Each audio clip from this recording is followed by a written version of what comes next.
Hi అండి. అందరికీ నమస్కారం. Welcome to my channel. ఈ వీడియోలో ఏపీ ప్రభుత్వ ఉద్యోగులకు మరియు పెన్షనర్లకు అన్ని పెండింగ్ సమస్యల పరిష్కారం, దీనికి సంబంధించిన పూర్తి తాజా సమాచారాన్ని వీడియోలో తెలుసుకుందాము. వీడియో అయితే ఎక్కడ గాని స్కిప్ చేయకుండా ఎండ్ వరకు చూసేయండి. అప్పుడే ఇన్ఫర్మేషన్ పూర్తిగా అర్థమవుతుంది. అలాగే వీడియో చూస్తున్న ప్రతి ఒక్కరు వీడియోకైతే లైక్ చేయండి ఫ్రెండ్స్. ఈ వీడియోని తోటి ఉద్యోగ, పెన్షనర్ మిత్రులతో అయితే షేర్ చేయండి. కొత్తగా మన ఛానల్‌ని చూస్తున్నవారు ఇంకా ఎవరైనా సబ్స్క్రైబ్ చేసుకోకుంటే వెంటనే మన ఛానల్‌ని సబ్స్క్రైబ్ చేసుకోండి. దీని ద్వారా నేను చేసే ప్రతి ఒక్క వీడియో మీ వరకు రీచ్ అవుతుంది. ఇక ఆలస్యం చేయకుండా వివరాల్లోకైతే వెళ్ళిపోదాము. ఫ్రెండ్స్ ఇక విషయానికొచ్చినట్లయితే ఆంధ్రప్రదేశ్‌లో కూటమి ప్రభుత్వం ఏర్పాటైన ఏడాదిలోనే ప్రభుత్వ ఉద్యోగుల నుంచి నిరసన సర్వం స్వరం తీవ్రమవుతోంది. తమ దీర్ఘకాలిక డిమాండ్ల సాధన కోసం ఉద్యోగ సంఘాలు ముఖ్యంగా జేఏసీలు పోరుబాట పట్టేందుకు సిద్ధమవుతున్నాయి. ఈ పరిణామాలు ప్రభుత్వానికి కొత్త సవాలుగా మారే అవకాశమైతే ఉంది. ఉద్యోగ సంఘాల అల్టిమేటం. ఇటీవలే ఏపీ జేఏసీ నాయకులు ప్రభుత్వ ప్రధాన కార్యదర్శిని కలిసి తమ సమస్యలను పరిష్కరించాలని కోరారు. ముఖ్యంగా రావాల్సిన బకాయిలను చెల్లించేందుకు ప్రభుత్వానికి 3 నెలల నిస్తున్నట్లుగా స్పష్టం చేశారు.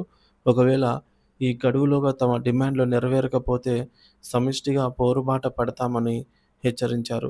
అమరావతిలో జరిగిన ఏపీ జేఏసీ రాష్ట్ర స్థాయి కార్యవర్గ సమావేశంలో ఈ నిర్ణయం తీసుకున్నారు.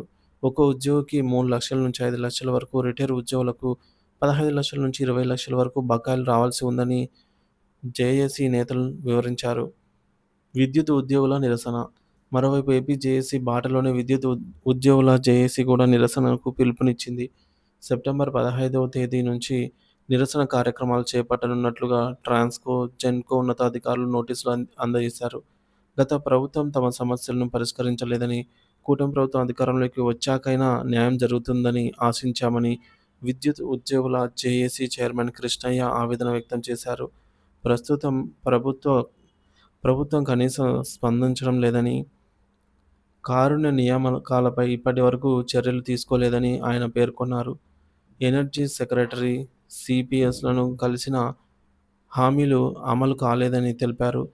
తమ న్యాయమైన డిమాండ్ల కోసం నిరసనలకు పిలుపునిచ్చామని, సెక్రటేరియట్ ఉద్యోగుల జీతాలతో తమను ముడిపెట్టడం సరికాదని విద్యుత్ ఉద్యోగుల జేఏసీ కన్వీనర్ వీరరాఘవరెడ్డి అన్నారు. పీఆర్సీ, టీఏల విషయంలో ప్రభుత్వం స్పష్టమైన నిర్ణయం తీసుకోవాలని ఈ సందర్భంగా డిమాండ్ చేశారు. గత ప్రభుత్వ అనుభవాలు, ప్రస్తుత ఆశలు. గత ప్రభుత్వ హయాంలో తమ డిమాండ్ల కోసం పోరాడినప్పుడు కేసులు ఎదుర్కోవాల్సి వచ్చిందని విద్యుత్ ఉద్యోగుల జేఏసీ నేత శేషారెడ్డి ఈ మేరకు గుర్తు చేస్తూ ఉన్నారు.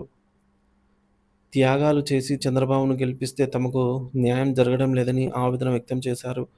విద్యుత్ శాఖలో 9,000 ఖాళీలు ఉన్నా భర్తీ చేయడం లేదని, ఉద్యోగులు విధి నిర్వహణలో ప్రాణాలు కోల్పోతున్నా ప్రభుత్వం స్పందించడం లేదని ఆయన ఆరోపించారు. కేసు బ కోర్టు కేసుల బాట. ఒకవైపు ఉద్యోగ సంఘాలు ఆందోళనకు సిద్ధమవుతుండగా, మరోవైపు పెండింగ్ డీఏ, పీఆర్సీ బకాయిల చెల్లింపుల కోసం ఏపీ ఉద్యోగులు హైకోర్టులో కేసు దాఖలు చేశారు. అలాగే ఏపీ పెన్షనర్లు కూడా తమ పెండింగ్ బిల్లుల చెల్లింపు కోసం కేసు వేయనున్నట్టు ఆంధ్ర పెన్షనర్స్ పార్టీ ప్రకటించింది.